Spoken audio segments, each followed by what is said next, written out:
was a man with us some of the time. He was a dark man. I was looking through the rearview mirror and I'd see him just sitting there grinning at me. I thought I could outrun him. Can't outrun the dark man. My name is Stephen King. Welcome to Filmstrip, and our reviews of selected works of Stephen King featuring Nick. Being hijacked by a bunch of government sons of bitches in spacesuits does that to me every time. And Jay. I can hear! I can talk! These podcasts will be spoiler-filled and contain in-depth discussions of the plots, characters, and themes. We got to get started. Time's short. All content used or discussed in this podcast is the property of the respective owners and used under the Fair Use Act, Section 504(c)(2), Title 17. I'm gonna scare the hell out of you. Welcome to Filmstrip. I'm Jay. And I'm M-O-O-N. That spells Nick. And obviously this is our review of Stephen King's The Stand. Part 1, The Plague, and Part 2, The Dreams, starring Gary Sinise, Molly Ringwald, Jamie Sheridan, Rob Lowe, Bill Fagerbach, Ray Walston, Adam Stork, Corin Nemec, Miguel Ferrar, Laura San Giacomo, Matt Frewer, and Ruby Dee. Directed by Mick Garris as a television miniseries in 1994. Aired in 4 parts on ABC. And back in those days, I remember watching it. I mean, this was like appointment television, man, because my dad had read the book at that time, and I hadn't, but really wanted to after watching this. And then I did read it sometime later, and I believe I read through it twice, and I know I've seen this entire series at least twice. I think this is one of the ones where both of us have read it, and we've both seen it before. Yeah, I read this book many years ago. What an opus it was. The version I read was, I think, 1,100 pages, 1,100 plus pages. I think over the years there's been a couple different versions of it that Stephen King's released. I think the original one was under 1,000, because I guess back in the, was this like 80s was this released? This was in the 70s, 1978. Yeah, I remember reading that there was kind of a controversy with the length of the book, and they believed that no one would ever read a book over 1,000 pages. So he actually went and removed up to like 20,000 words, up to like, I think it was like 300 pages to release it in the 70s. And then later, back in the late 80s, early 90s, he re-released it and added all that back in, and then actually changed a lot of the time period so it actually match up with the 90s. And then I believe there is another one that actually was released not too long ago. I think, there was yet another unabridged edition to it that had a little bit more, if you can imagine, more detail. I read the original unabridged, I guess I'd say, that was around 1,100 pages, and I do remember thinking, man, this one is going on and on. I mean, it was a long read, no doubt, but an entertaining one and a different one. And I'll say this, having read a lot of Stephen King stuff, we've complained a lot about what usually goes wrong with his stuff is that sometimes it just goes on and on forever, and The Stand certainly does that, but I was very invested in that story. And this is a 4-part miniseries, so it's right around 6.5 hours when you total it all out, for running time. That's a long time to watch something, but I do remember it being very engrossing at the time when it came out. I was a big fan of this. In fact, I think I said at one time this was a better miniseries than It, because we talked about that when we did the review of It, that the second part of It is much less than the first part, because the adults are just not as interesting as those kids were, and it suffers for that.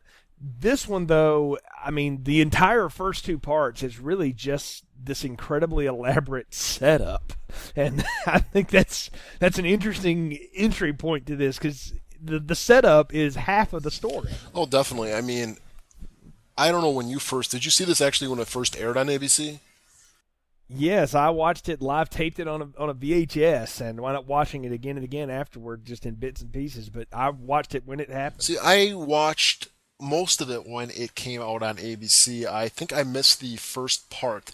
I mean, I was young, dude. I mean, I'm talking like I was 10 when this came out. Yeah, I was going to say this was. Yeah, I'm a little older than you, so I was in high school when this came out, so I was definitely into it. But I remember watching it with my old man, and I remember he used to tape everything on TV, so he actually ended up taping this one, and I remember watching it like maybe a few years later when I was homesick. I got mononucleosis really bad, and I remember watching it when I had to come home from school one day just from being under the weather from dealing with that, and yeah, I remember that was probably the last time I actually watched this. It was probably back when I was like, about 14, 15, so... Oh, wow. It's been over a decade since I passed through any of this. I think it's been on television a couple times.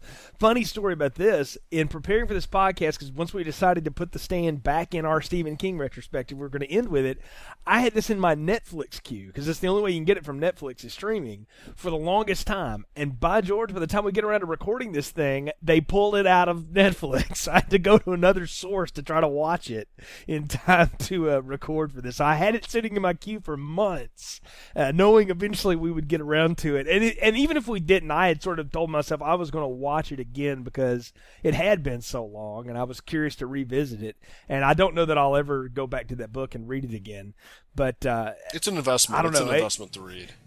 It really is. Like I will revisit the book which is also an investment to read, but I will go back to that either in audio form or I'll actually pick up my paperback of it and read that from time to time because I can get into that one and read it. And it's also one you can walk away from for a long time and come back and be fine with. This one, like, you have to stay with it. I mean, you'll get lost in all the characters. People talk all the time about the Game of Thrones books, the Song of Fire and Ice books, that you just get lost in who's who at some point. That really happens in The Stand. Like, there's a whole lot of people in this, and there's even more in the book that are not in the miniseries. I mean, that cast list was huge, and I cut it in half basically for our podcast. Yeah, and I think even for the TV show, they cut the cast in half for themselves. I know that they they did. They combined a few of the characters, and I know they cut out a lot of the characters. I know they one of the main girls that we'll talk about soon. Her mother and boyfriend were part of the plot in the book, and they just completely eliminated them from the story completely for the miniseries.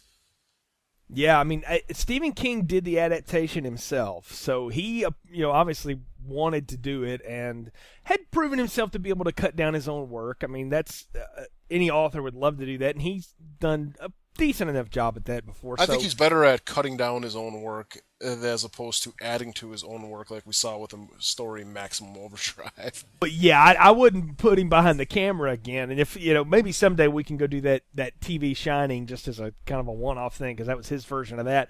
But I actually like the way he cut it together here. I think it's smart. And Mick Garris is a guy he's worked with quite a bit and is a good filmmaker. He's good at keeping large casts economical, if you will, and really making that stuff work. So I actually will applaud the adaptation. I think it, for better or worse, is a good version of what you get. If you never read the book, but you're just enamored with Stephen King and you watch this or you've seen this or have thought about it or whatever, you really get the crux of it on the screen here. And the stuff they cut is superfluous in a lot of ways. I mean, it would have rounded out a couple of characters, sure, but I mean, again, there's a million people in this film. You find somebody to latch onto. Well, even with, I think a lot of with Stephen King's writing, too, is when you read a lot of his older books, a lot of his longer books, too, is there's a lot of story threads and characters that are just kind of seem like they're put in there just to go nowhere.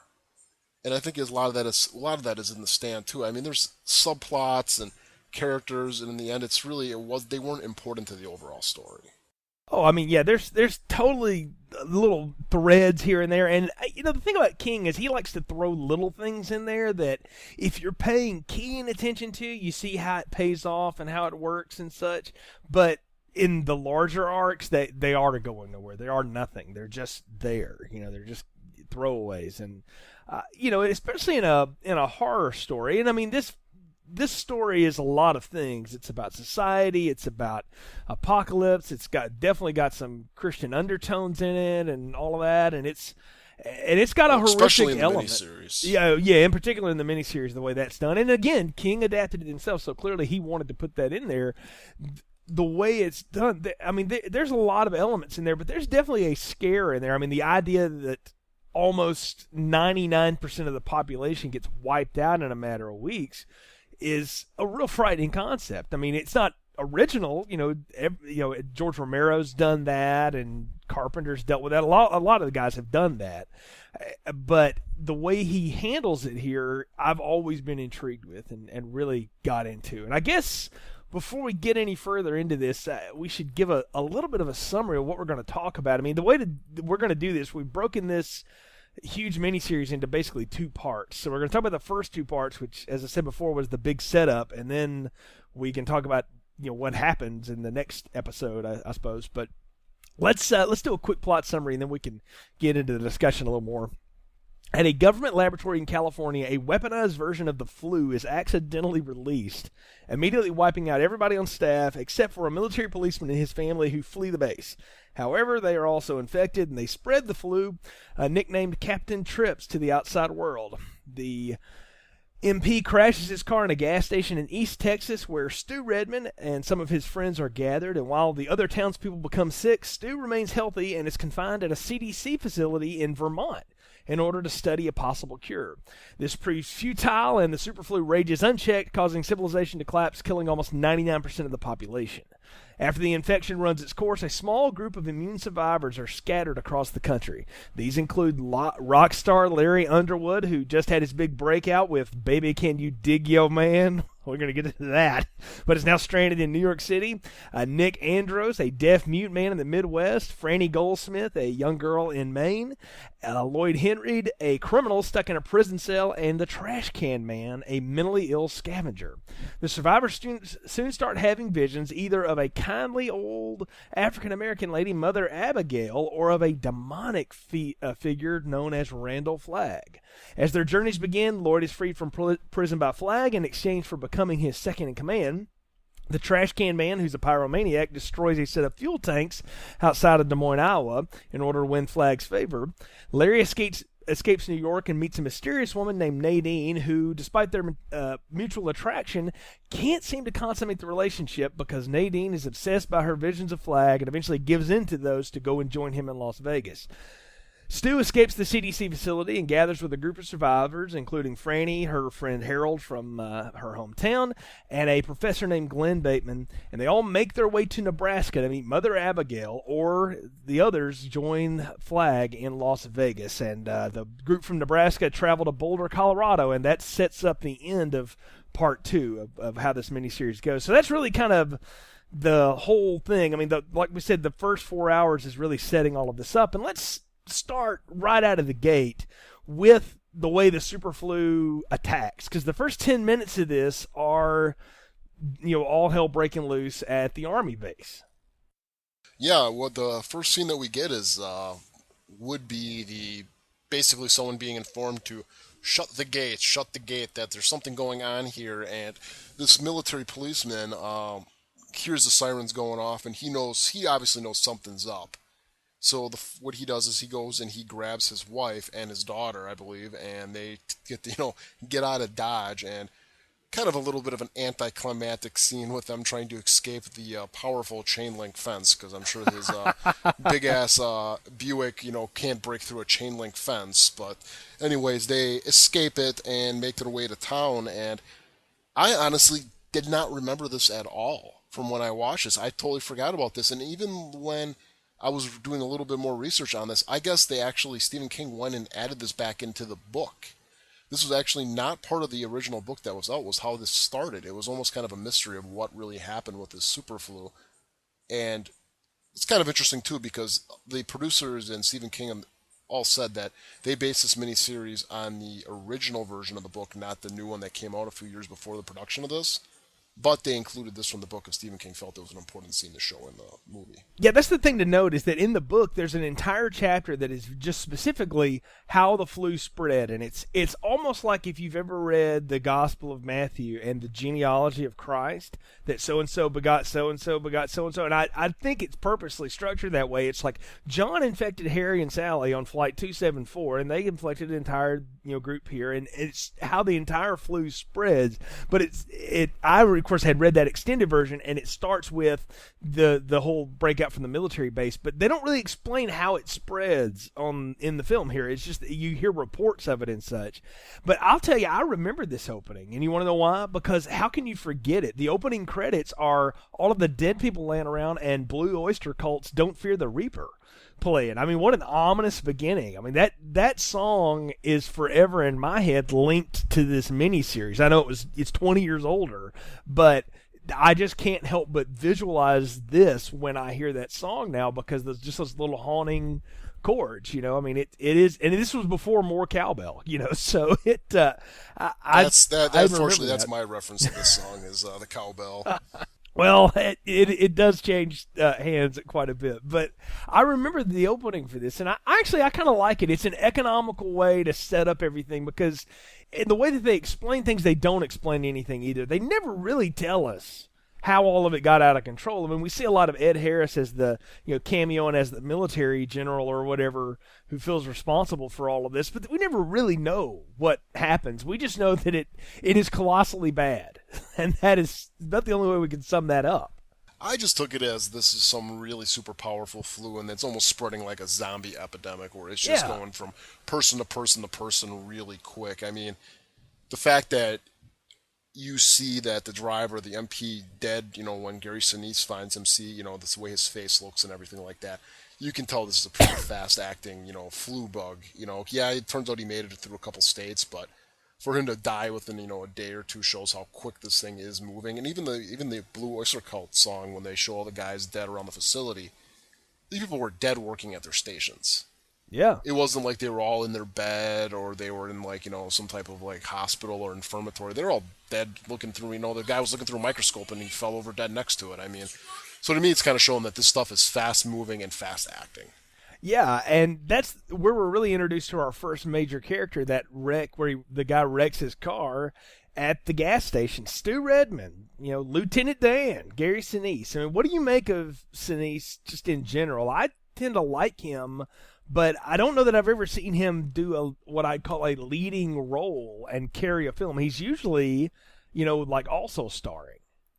Yeah, he's normally the guy who's kind of the shifty-eyed guy who might turn out to be the bad guy in the end. I'm thinking like a movie like Ransom or something, where it turns out, oh, he was the bad guy behind it. Because he's just got those eyes where it's like, yeah, I really can't trust you. So seeing him as a leading man, you know, you don't really see him as it, but I think the way he's playing, I think he's actually doing a pretty good job. I mean, his back and forth when he gets in the CDC with the guy, I mean, you kind of see him as kind of not necessarily like your typical good guy. I mean, that's someone else in the series. He's kind of like I guess Star Wars reference, he'd be kind of like the Han Solo of the series. Yeah, I mean, he's just a normal guy, but he's definitely got an edge to him. I mean, he gets pretty violent, you know, being held up. And who can blame him? But being held up, as he calls it, hostage, you know, by all these CDC guys and stuff. But he's just he's the country boy, you know, and I kind of can buy that off of him. Sinise always plays Southerners really well. I don't know what it is. He just kind of gets it, and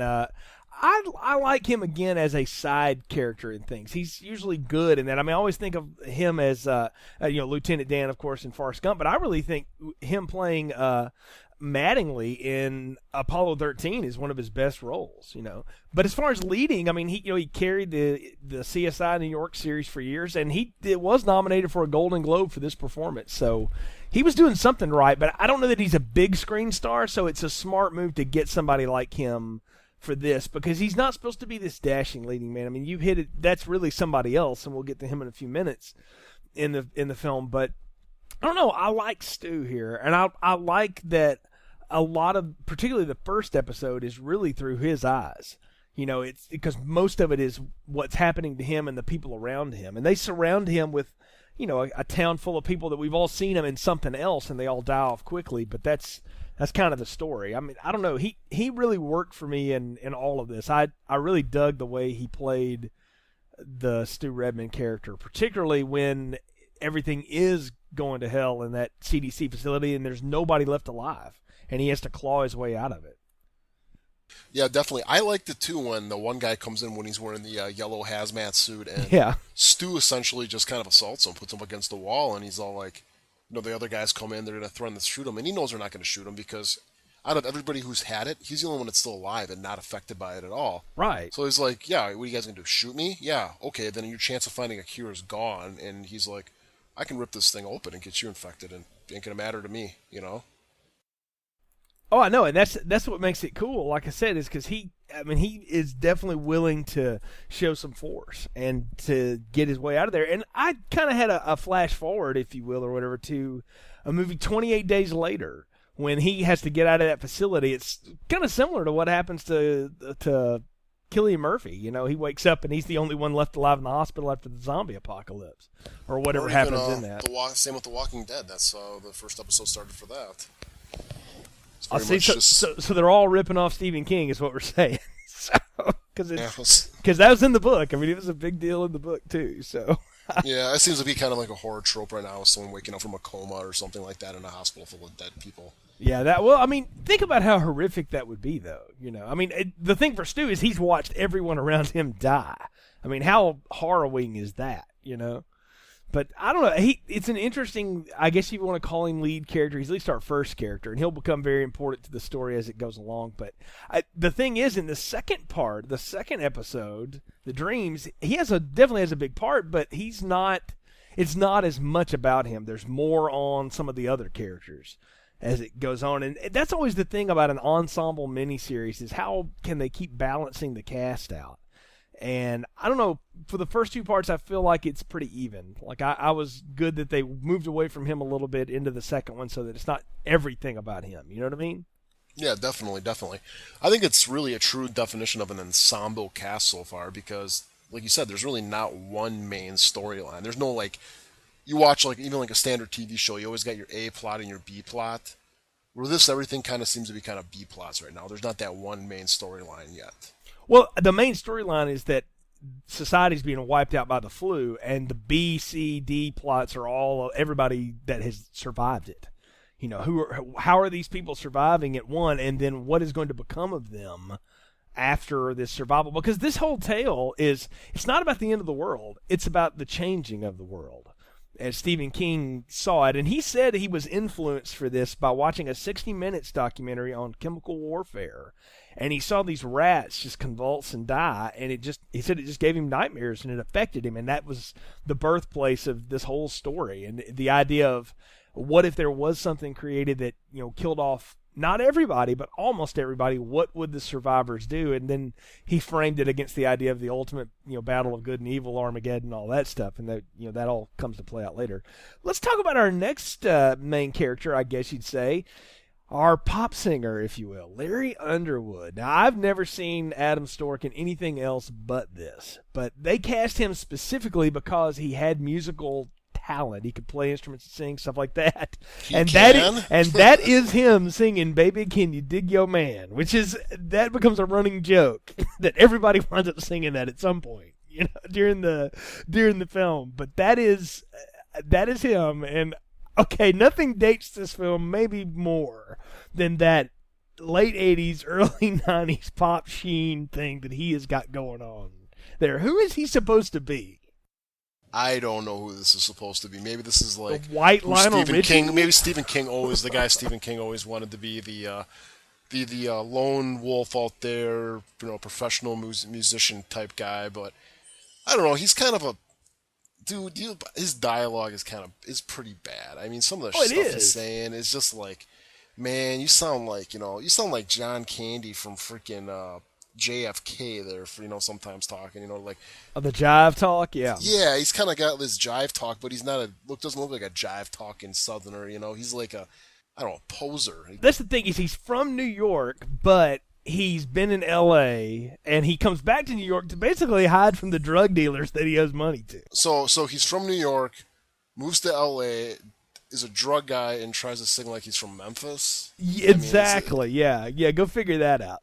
Yeah, I know that would make a little bit more sense maybe if he was like from like Nashville or something, maybe like from Oak Ridge or something like that, but to be from New York going there and singing that type of music, that doesn't make any sense. It's very weird. Like I said, it's an odd choice, and I mean I remember it's in the book too that way. It's written that way. I don't know if Stephen King just has something for white soul singers or something, but or guys that try to do that. I think it would have been better maybe if he was like a hard rocking guy or something like that. Well, yeah, because some- later some- on he's singing like this rockin' Springsteen tune on the back of some car. He found some guitar or something. I'm like, well, see, that's more interesting than "Baby, Can You Dig Your Man?" But maybe he's supposed to be that at his heart he's this rootsy soul rocker, but to make it he sold out and did the white soul thing. I don't know. Isn't it usually the other way around? Well, it's often said. I got the music in my heart, mother. I don't know. Your baby boy's gonna be famous. $40,000 would be nothing. That's the whole thing. He comes back and he's asking his poor mom for $40,000. Okay, $40,000 today is a lot of freaking money. Yeah, exactly. And in 1994, $40,000 for some little old lady to have there. It's boy, is that the whole husband's life insurance policy? Something, man. Yeah, I was like, wow, that's always been a lot. It's ridiculous, but that's a lot of blow, man. And he doesn't look like a freaking cokehead. I know. I'm like, if he had that kind of drug low down, I mean, he would look like it. He doesn't look like he's strung out. Yeah, he'd look like Ray Liotta in the end of Goodfellas. He'd have the bags in his eyes, the sweating, brows that never goes away, and the red underneath the nose, and he looks like the cleanest cut guy you've ever seen. I mean, okay, he's got a little bit of messy hair, but the guy looks like he probably doesn't even have a beer on Saturdays. I mean, he does not look like somebody who is addicted to cocaine to the tune of $40,000. I mean, that's not right. I always do a lot of rewriting in these casts. Wouldn't it be better if this was played like someone like Robert Downey Jr. back in the 90s or something like that, and maybe he was some... I want to tell you, I was thinking the same thing, but I thought to myself, I said, he probably was in jail at the time, and there was no way they could have done that. But, yeah. I mean, have some guy who's in a rock band who looks like he does drugs. Well, here's the thing, though. You know who this was originally going to be? This was going to be Rob Lowe. And then they talked him out of it because the director said, no, it'd be more interesting to have you play the deaf mute than to play the dashing rock star. And so they went with the other guy that could actually play and sing stuff because I don't think Rob Lowe can. And then, so Rob Lowe played the deaf mute, which is, he's more of the star, if you will, of all of this. But well, how do you tell an actor that? Be like, hey, you know what? We kind of brought you in for this role, but there's a role where this guy doesn't even talk that you'd be much better at. I mean, how do you tell somebody that? I mean, basically saying it's like, hey, you're gonna be we don't want you to act. Mick Garris told Rob Lowe, he said, I want you to show people you can act without talking. Because that's Rob Lowe's thing, is he's this smooth, slick-talking guy and all this stuff, right? And he said, wouldn't it be neat if for the bulk of your performance, you have no voice?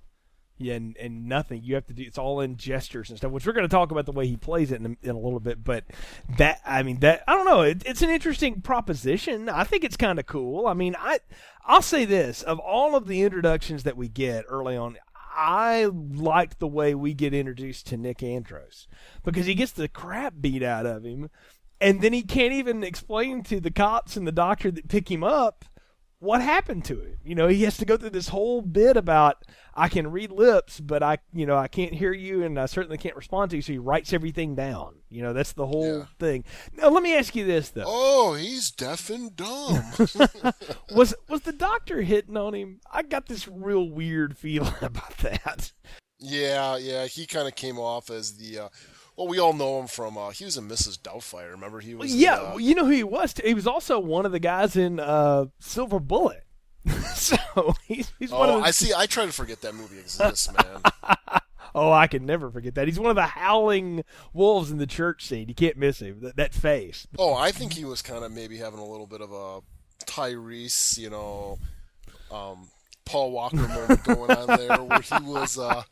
it seemed like he was kind of a little bit more into him than he should be. He kind of was looking at him a little bit like, hey, you can come with me. Well, no, it's the whole bit like, oh, you can get interest in front of me. There's no strangers here. And I was like, wait a minute, look, I know you're a doctor, brother, but that's I don't know. And I don't think it's supposed to be that way. I was waiting for someone to come in and go, he's actually really not a doctor. He's like the milk guy. Yeah, something. It's weird. Of course, he dies. Nothing happens, but it's strange. But what do you make of Nick and the whole way? Like I say, he is locked up essentially, and it's up to him after the sheriff and everybody else dies to let these prisoners free, and he's just kind of wandering the streets to figure out where to go. I don't know. I mean, I obviously gotta like him because he got the same name as me. I mean, that's kind of a given, right? And but Yeah, I mean, I remember thinking back. I remember he was actually my favorite character the first time I watched this. Probably because we had the same name, and I was a kid. I was like, yeah, it's cool. But I don't know. He's playing it all right. He's kind of overacting. I think in a way of a lot of his like expressions that he's trying to give, like his eyes when he's talking. It's like, oh, I'm gonna be serious, so my eyes get really big, and it just seemed to kind of get a little bit annoying. But I do like the part though later when he's walking on the street, and this guy who they called the town bully or the town bad boy, who I guess they okay him for beating up people in this town, but he finds Nick because he just wants to kill him for some reason. I mean, this guy is like so criminally insane that he beats up this guy for no reason, and then he goes to jail for it. And now he's gonna go kill him because I don't know. That was the part that was kind of a little bit like, okay, really, we got to have another murderous guy in these, Stephen King things. The guy. It's all kind of. It seems to be, forced anxiety and forced tension. It's enough that the guy can't speak and talk, and everybody in town dies. That would be enough. I would have been fine with the way that's played. But here's the thing about Nick, and we notice this particularly when he hooks up with his kind of dim-witted buddy later on down the line, Tom. He reacts to people's voices when they are standing behind him. It's the worst. I mean, you talk about he's playing the part right. No, he's not. You can't tell me he feels the vibration of the wind or something. He's not friggin' Daredevil or Spider-Man. I mean, he can't see, he can't hear, and he can't talk, but yet he reacts to voices behind him. It'd be one thing if they're in front of him yelling at him and he's, backs up or whatever, but somebody will say something behind him and he'll turn around and look at him. And give him these sympathetic eyes, and I'm like, how can you do that? It's so. I mean, we banged on Corey Haim for the lousy paraplegic he was. Well, I'm sorry, Rob loves a lot of things, but he's a terrible deaf mute. I mean, he's not very good at doing it. Yeah, they're both pretty bad. We got to remember we saw Corey Haim itching his ankle with one of his feet during one of those scenes. Exactly. This is true. I mean, it's just as bad though. I mean, but you know what? If you're not picking it apart, and granted, I was looking at it just picking it to pieces because I knew we were going to talk about this stuff. If you're just going with it though, it's fine. I mean, it's an interesting performance, and it's not what you expect. I think particularly in the 90s, having Rob Lowe in basically a non-speaking role would have been a shock for most people. No one, because in the trailers you have no idea that that's the case, and then you get him on screen and he never is able to talk. Well, let's come on and say it. I mean, if Gary Sinise is kind of the Han Solo of this stuff, look, he's the Luke Skywalker. Oh, big time. And the Nick character will become very important, particularly in part 3 of the story. But and it's alluded to in all of his dreams with Mother Abigail and such, is that he's much more than just a deaf mute. And I like too that he's able to talk in the dreams. And that's the idea. And again, going with the Christian imagery and stuff, is that are you telling me that all of those problems you have disappear when you die? Go ahead. Are you telling me that Nightmare on Elm Street Part 3 copied Stephen King?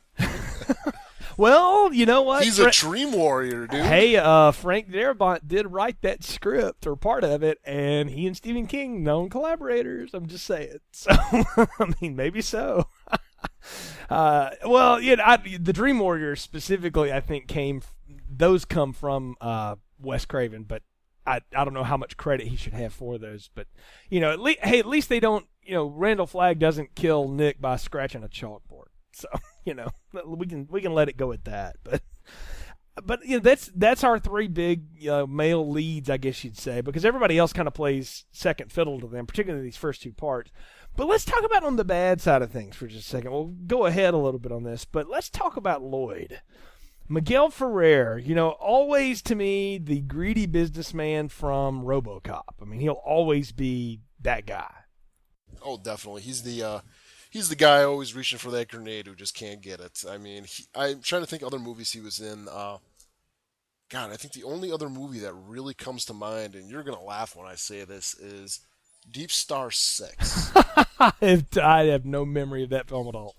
He played the same type of character in Deep Star 6. I mean, that is his character. He is not quite the main bad guy, always the second or third tier guy who always ends up getting it pretty bad and always seems to kind of regret his actions, but never will go through with being a good guy, Well, yeah, and that's the thing about Lloyd, is that he and a buddy rob a liquor store. This is after the flu hit or whatever, or as it's hitting out west. And there's a shootout in the end of it, and he doesn't get away. And what ultimately happens to him is he goes to jail, and everybody dies but him. And I want to say this about this idea. Stephen King has posited this so far, that everyone who has survived has been, quote, a good person, right? Well, there's also going to be some people who live who are not good, who are bad, and what's going to become of them? And I like that. I like this guy. I think he plays these type of characters that can be heavies, but they can be remotely sympathetic, because you can see him going, I don't know if this is such a good idea, but again, he gives in to his id and goes along with the path for evil rather than the path of good. Well, what do? Do you stay in that prison cell and eat that rat? Well, I mean, yeah, that's the whole thing, is when Flag appears to him finally, is that, if you promise to stick with me, I'll get you free and we'll take care of you and all this stuff. And he's like, yeah, sure, anything, because he's petting that rat. And again, I talked about those subtle things King does that seem to mean nothing or whatever, but that's supposed to let us know that Lloyd has some good in him. He's the Darth Vader, shall I say, or maybe the Darth Maul of this series. There's some good in him, but it's buried way beneath a lot of darkness, So we're carrying this Star Wars metaphor way too far. We got to stop with that. Okay, let's bring Lord of the Rings. He's the worm tongue. I didn't know to reference that either. So maybe he's the Malfoy. There we go. We'll just do Harry Potter. We'll do them all. So then in that case, he's Ash from. He's the Jason Alien. Alexander of Pretty Woman. Well, now we've hit a new low, sir. So, but that's Lloyd, and we can kind of quickly talk about the Trash Can Man, because he's in 4 scenes or whatever. Matt Frewer, also known as Max Headroom, also known as the poor man's Jim Carrey. I mean, every time I watch this guy, that's exactly what I think. The guy from Murphy Brown. Exactly, that guy. The guy from Generation X. He was in the Dawn of the Dead remake too, and he was actually okay in that because he died fast. But I've seen him act for 2 or 3 decades now. I mean, I've seen him in a lot of stuff, and he's fine. But that character, I have never really understood what he was all about. It's this mentally unstable guy who goes around essentially looking for ways to set off pyrotechnics, right? That's what we're supposed to know about him, because that's everything that happens to him in this first 2 parts. Yeah, he's a pyro. I mean, that's just what he is. I mean, he's some guy who's just mentally unstable and he just wants to start fires. I mean, he's kind of the whole wild card of this whole series, where I don't think he's really bad, because I don't think he knows how to really be bad. Because he's mentally challenged, and I just think he's kind of like I said, he's just a wild card. He's just there. Well, and that's what King is using here, is that you're going to have good people that live, bad people that live, and then you're going to have a few that are just unstable, and they're going to be influenced by either the good or the bad. I mean, the flip side to him is the Tom Cullen guy. He's the big played Dauber on Coach. Dauber from Coach. Yeah. Patrick from SpongeBob. Yeah, exactly. That guy is the flip side of him, but he's harmless because his environment has not allowed him to go after the negative impulses. No, I don't take that medicine. No, and all that kind of stuff. And he gets scared of Shawnee Smith when she rolls up. Of course, in that outfit, who wouldn't be? But, all of that stuff going on, there's these symmetries that are happening with both sides. And at least with those 2 characters, I've always thought that they were the flip side of each other's coin. And they get about as much screen time, too, though I guess Tom probably gets a little bit more because he's with Nick so much. But I don't know. I think this whole movie has flip sides. I mean, you could almost put every character on the good side and have his, 80s cartoon villain counterpart on the other side. I mean, we all remember that with any 80s cartoon. You always had the good guys and the bad guys, and every good guy always had the equal counterpart on the bad team. And that's almost exactly the way this is. Well, yeah, that's like basic physics, right? For every action, there's an opposite and equal reaction. So, I mean, so in that analogy, though, Nadine and Franny are the opposites of each other. Laura San Giacomo and Molly Ringwald. Yeah, exactly. I mean, you do it down every single character in here. I mean, even Mother Abigail to Randall Flagg. Of course, yeah. I mean, they're the total polar opposites of each other. That's the point of their characters. And we haven't even got to them. I mean, let's talk about Franny. I think she's a little more important at this point than Nadine is. Nadine's more tied to Larry's story. But what do you make of her? She's supposed to be She's supposed to be a teenager. I don't buy that at all. Molly Ringwald hadn't been a teenager in a long time by the time she made this movie. She was a teenager in the early 80s. So she was definitely pushing 30 at least here. I like my Molly Ringwald with red hair. I do too. Everybody's first ginger crush was her of my generation, and it's sad to see that stuff darkened because it is. I mean, that's her natural hair, is that red hair, and I don't know why they did that, but maybe she did. And it's a '90s bob too, man. Those yeah, were terrible. Those were the worst. Yeah, it was long before the Jennifer Aniston cut took over from Friends. So it was the predecessor, and it was awful. So, but and I'm going to say this too: I am a Molly Ringwald fan from her John Hughes days, but man, you can tell she has not acted in a while in this film because I don't even remember any movies that she did in the '90s besides this, and it just seems like she is just every line that she is reading is she's reading it like she's on the show Full House. Oh, dude, it's like she's reading cards off to the side, like literally. It's the worst performance in the ensemble by far. I'm just going to say that right now. I don't necessarily dislike her because I do like Molly Ringwald, and I think she can always play kind of sweet and innocent and stuff, but she's terrible in this. Like, she is an awful, awful actress. I think it's because she's playing against her type, where you have this movie, and is it Harold the one that has a crush on her? Yeah, Corey Nemec. Yeah, and it's Parker always the Lewis. other way around with her, is because she's normally the one going after somebody, at least in the roles that she's known for. Where in this, she's playing the not seductress. Well, she's playing coy about it. Like, she Yeah. doesn't want anything to do with it. And what we don't know, and what gets revealed, and it's much clearer in the book, is that she's come home because her and her boyfriend have broken up, and she's pregnant, and she doesn't know how to tell her dad that. And then the super flu hits, and maybe I shouldn't tell anybody that, So I don't know, but she survives it, and that's her angst the whole time, is wondering, is my kid gonna have this or gonna be immune to it as well? Which I don't even think they even brought up that she's pregnant yet in the parts that we've watched. No, they haven't. And if memory serves me correctly, isn't it Gary Sinise's kid? Well, see, I think that's one of the changes, and it'll be curious to know as we go forward with this. In the book, it's somebody else's, and then Sinise just becomes the father step-in or whatever, and that's all well and good. But here, it's almost like they hook up in Boulder, and then they that's what comes of it. They have a kid from it. That's what I'm trying. That's what comes of it. It's just back to my point where she's always playing the one that's going after the guy, and in this part, with this Harold guy going after her, the way she's like playing it and stuff, it's just like it's not her.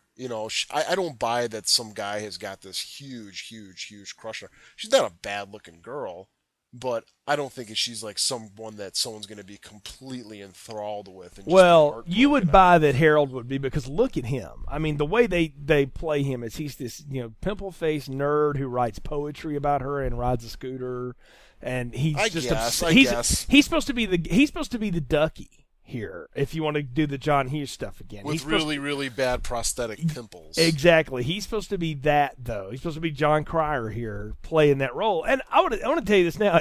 If they really wanted to stunt cast this, they should have got John Cryer to play Harold. That would have been awesome. Because he would have totally done it. Everybody would have bought that immediately. But it's hard to believe Parker Lewis, you can't get her attention, And particularly the way that he changes in the course of this. And I want to tell you something.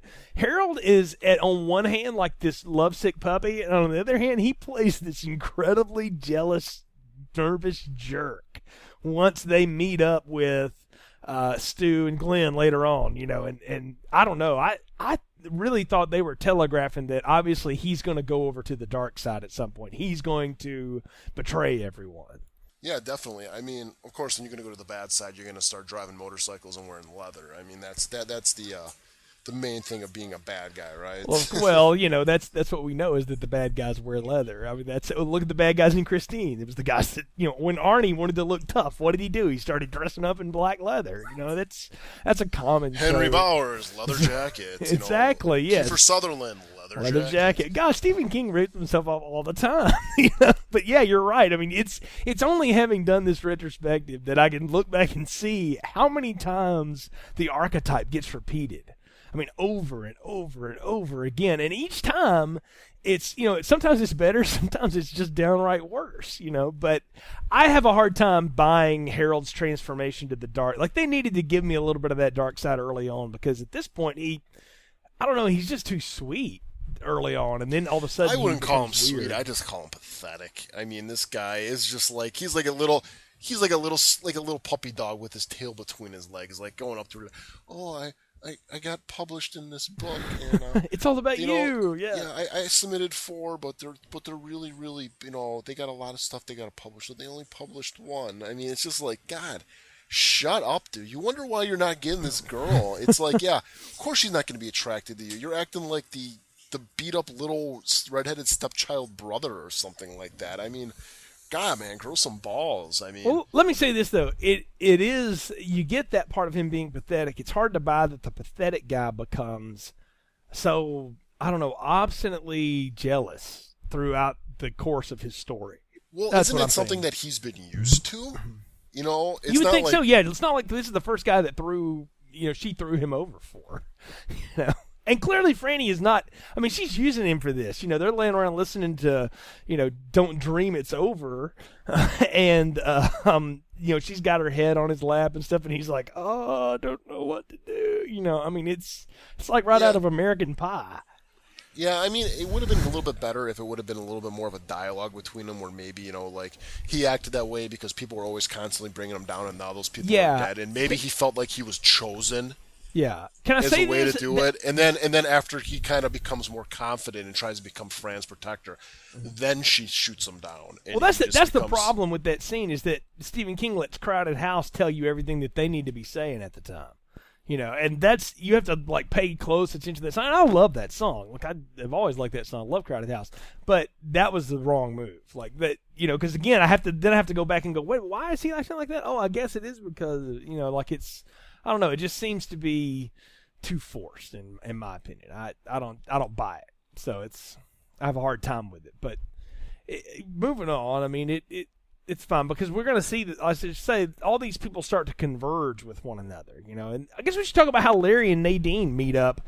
They're like the last 2 people alive in New York, as Kareem Abdul-Jabbar is dead on the courthouse steps, which I did find that cameo hilarious. Can we talk about the cameos in this movie? Yes, there's a lot of them. Yes, there are some. I mean, I was shocked to see Ed Harris in this. Ed Harris plays, kind of a unnamed army general guy who's kind of just being the exposition character. He's just kind of like in a couple scenes and kind of explaining what's going on. Well, his best scene is when he kills himself. The note that's pinned to him, I don't know if you saw it or not, it says guilty. So, like, you get the idea that he was probably the architect of the weaponized flu. Like this was his idea, and it's gone horribly wrong. Yeah, I guess now thinking about it, he probably was the one who kind of maybe not came, made it, but maybe was the one who came up with it or something like that. Yeah, I mean, he would be the kind of guy that, he would have been the military liaison behind the idea, and his only punishment he can figure finally is he just has to take himself out, and you see how the rest of them react to it. Like, they're visibly shaken by it. But I like his performance. I'm with you. It's a great cameo. He's only in like 4 scenes, but he's really good in this. And it's one of the neatest to see. Speaking of, and then the flip side of that, who's not very good, is Kareem Abdul-Jabbar. Oh, bring out your dead. He's ringing that bell. He's coming for you, Larry. I'm like, man, Kareem's best cameo will always be the spot in Airplane when he was the co-pilot. The hell I don't. But the thing, though, is like, man, you got this guy, like, ringing the bell, like one of these, apocalypse callers. And the dude's like 7'6", man. It's like, this guy is gigantic. I mean, he's so out of place in this, where he's just walking around. It's like, yeah, you just yelled at, who's yelled at? Larry. At Larry, and Larry's not even up to your freaking nipples. I know, that's the funny thing is, like, he is so much bigger. It would have been better if he was walking around with a scythe and a black hood on, and had been the Grim Reaper or something. It's so ridiculous. But, I got this feeling because of the way the cameos work in this. I mean, you got a lot of the horror maestros, that cameo through this thing too. King's in it, a lot of them are. That everybody just wanted to do something with this. Like, people were aware of this work, and they thought, this is going to be important. We need to, I want to be a part of this, et cetera, et cetera. That's the feeling I got from it, at least. Well, and then you also have the Stephen King regular in here with Kathy Bates, and she plays the the Rush Limbaugh type radio announcer who gets murdered by the military because she won't shut up about the fact that they're burning bodies and all that kind of stuff. Yeah, or I guess she's more like Glenn Beck actually, but I don't think he was anything at this point. So I thought she's more like Art Bell or something like that, or. Oh wow, I didn't think about like that. Some kind of like government conspiracy person on there and stuff, and now people are like actually listening to her now because it's all coming true. Well, of course, yeah. I mean, why would you not at that point? So I'm sure her ratings were through the roof. But yeah, she's uncredited even as a cameo in this. Well, I think all three are. I don't think Kareem Abdul-Jabbar or Ed Harris No. are credited in this at all. No. I liked her scene, but man, is that capped off bad with Molly Ringwald going, "Oh my God, what is going on?" Oh yeah, the fact that people in Maine would be listening to that show, which is clearly out west somewhere, it's really it's weird. So this isn't real, is it? This isn't. Oh my It's like God. that the 1% of shut up. It's like the 1% of society that's surviving is all listening and watching the same thing. Like that, the chances of that are slim, but you go with it again if you want to go with the story. So, but back to where we were before we got into the cameos. Larry and Nadine meet up, and they seem to be the last two living people in New York City. That, I've been to New York a few times. That would be disturbing if everyone around there was just dead. Yeah, definitely. And it's kind of creepy as they're walking around. I mean, you see people hanging out of the cars and corpses and people decomposing everywhere. And it's when they're walking around, I mean, you can tell they did this all on a back lot or something like that because they really don't explore much in New York. But what they do show, I mean, I was impressed with whatever the production for the limited production the show probably had. I mean, Oh yeah, it looked really good. And I think Larry really summed it up. He said, "Imagine we got to get out of here. Imagine what this place is going to smell like in 2 weeks." And he's exactly right. I'm like, well, that's a problem I hadn't thought about, but that's a very real there as fast as he could. Yeah. And of course he wants her to go with him because one, she's a real human being, and two, he's kind of got this thing for her. Now I don't know. Laura San Giacomo, in certain ways, can look hot. She's kind of got that what I call Jersey hot thing going on, but then sometimes she can just be really shrill and almost like a dime store Fran Drescher, and I just she gets on my nerves in some ways. But I don't know. She just comes off like she kind of has that witch, eyes and her hair and all that stuff. Yeah, it's very much in that same vein. I agree. Yeah, it's not like she's not hot, but she's also she's not ugly. She just again, she can look scary and then she can look really hot in the same moment and stuff. But she's a real tortured soul because she's having, counter dreams to Larry's dreams about Mother Abigail. She's having dreams about Randall Flagg, and he's like trying to get her to, come and be his woman, basically, to be, his concubine, if you will. I don't know. How did you read that she was dealing with that while Larry was trying to figure out how to get to Nebraska? I kind of liked it because at this point we had a couple Mother Abigail dreams, and she was kind of hinting that there is another force out there. And then we're finally actually getting to see what other people are probably seeing right now in their dreams. Because everybody who's alive is having dreams. That's what I took it. Is that either you're the type of person who's going to be more attracted to work with Abigail, or someone who's going to be more, inclined to work with Flagg. And I think with her character, though, she was very conflicted character. I think she was having these dreams with him, but she didn't want to have those dreams. Where she wanted to be on the good side, but it was almost like she couldn't control it. And that brings up an interesting point, because so much of this is about, you get a choice, right? I mean, that's the ultimate morality tale, too, is that you have free will, you have choice. But it's almost like she doesn't have choice. I mean, how did you feel about that? Because, I don't know, I find that to be really interesting that she wouldn't have choice in this situation. I think it was almost like a nature versus nurture effect here, because I think based on how you were in your previous life, I mean, we can call before the plague the previous life. I think that kind of dictated who was going to be coming after you, because I don't think it was you that chose a dream. I think it was them that chose you. Where I think Abigail and stuff was, she knew who these people were and she was talking to them and she was the one telling them to come over to her. She sensed who were the people that she wanted, and I think Flagg sensed that as well. Where she might have been the type of character who kind of led, Flagg to come and want her, but I don't think she wanted that. I think that really she wanted to be good. I think that's why she goes with Larry.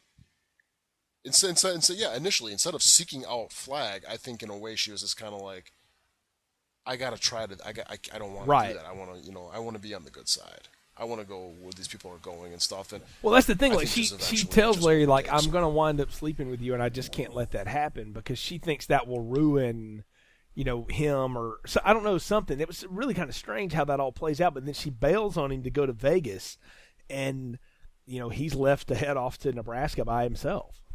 Yeah, I think in a way she's almost like a anti, Interesting. Virgin Mary, where she's there to she's a virgin. Clearly, and she's there for that's what Flag. she's there to do, and we'll see that as it goes forward. Maybe we couldn't even say, maybe she's a virgin, and maybe she's the most opportune one for, maybe Flag needs a virgin or something like that to impregnate, bring on the Antichrist or whatever he's going to bring on. And she was out of all the virgins left alive, she was the most ripe for him. Like that was the one that he had the best chance of getting with, and that's why he's constantly going I guess so. He does prey upon her. That's pretty clear. He goes hard after Lloyd, and he goes hard after her because he knows they're important. Well, let's just get into Flag. When we see him in the visions, a lot of times he just kind of pops up real quick, Yeah, he's a dead scarecrow, or he's all kinds of things. And as far as his initial scene coming on, I liked it. I like that he's kind of he's ominous with a crow, that crow that's flying around. That's him, And he also just appears on the street, and he's walking, and he just kind of snaps his fingers, and he kills the deer. And he just does it because, hey, I can do that. I got the power to kill people. And I know I've read a lot of Stephen King books. I know who Randall Flagg is. Randall Flagg is a very, very popular character in many, many Stephen King books. He may not appear as Randall Flagg in a lot of the books, but he's in the books as maybe a different character. You can always tell because he always has the RG initials.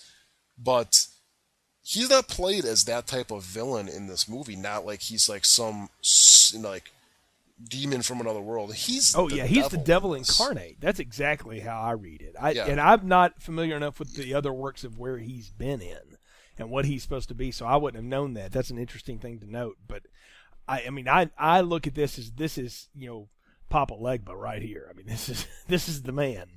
In the books, it's probably not a really fair comparison, but something you'd probably understand. He's almost a creature like It, where he's just kind of just this monster creature, another life form from another universe that comes around. He's just in our universe right now, just having fun or preying upon people. But in this one, definitely he's Satan, he's Lucifer, where Mother Abigail is either God or some type of angel. That's the thing is, I think I look at her as she is almost like Moses, because she even does lines about leading the children of Israel and stuff like that, and she's old and all this stuff, and she is a little bit of self-doubting and all that. I look at her as she's kind of Moses in this, if you know the Moses story. And so I don't know, it's an interesting way of looking at it, the religious symbology and how King likes to play with that here, and who's what.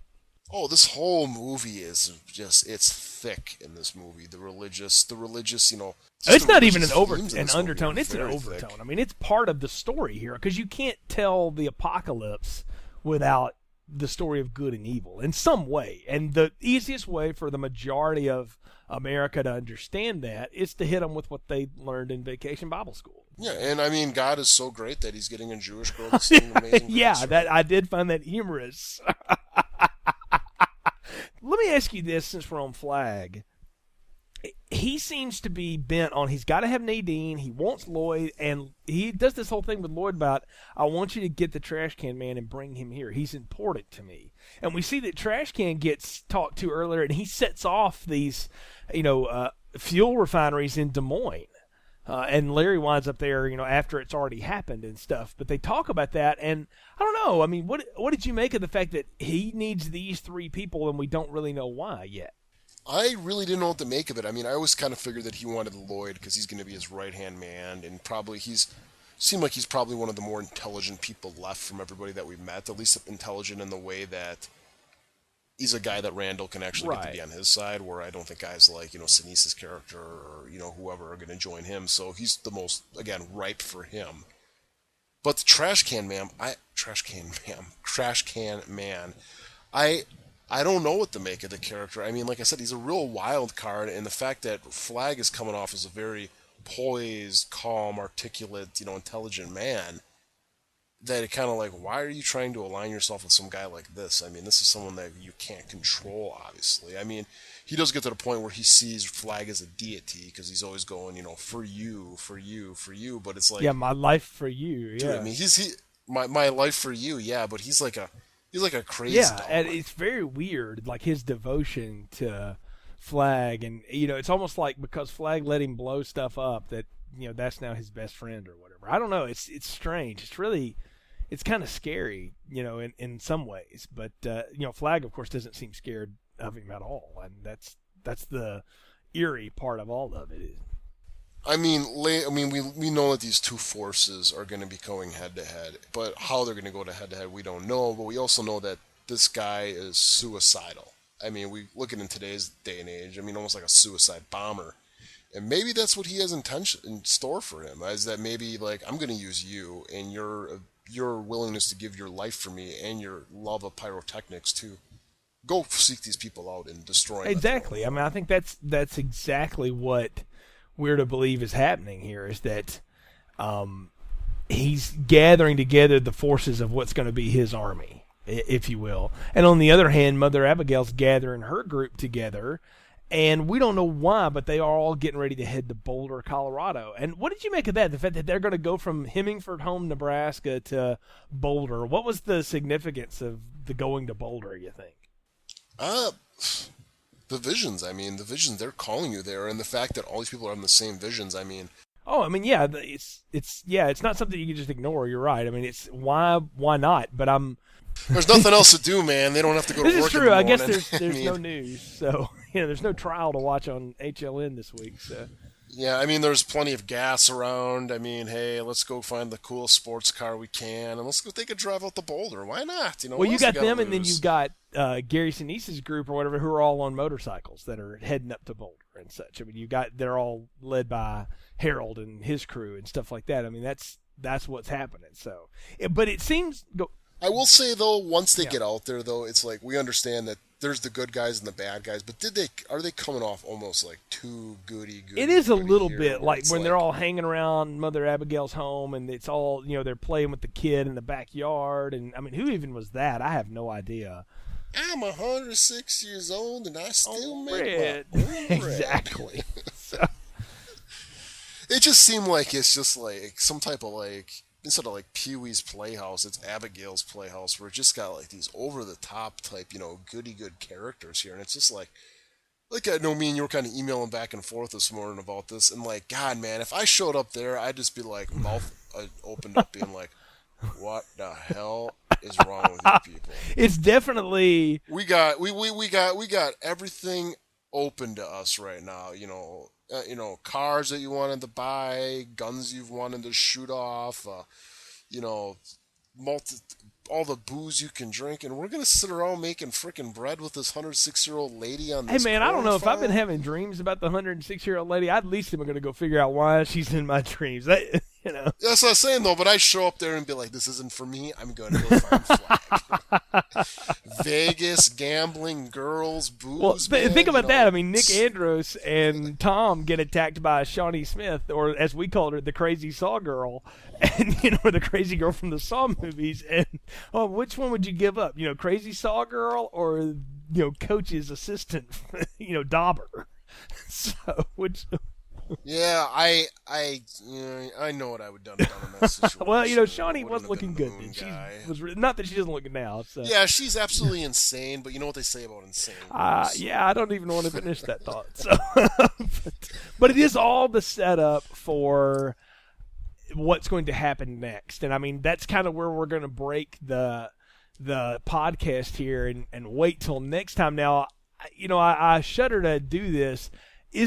Can we give popcorn ratings for the first 2 episodes of this independently from the other ones, you think? I don't think we can, because honestly, if we didn't give it a low popcorn rating, it goes on to why would you even finish the series?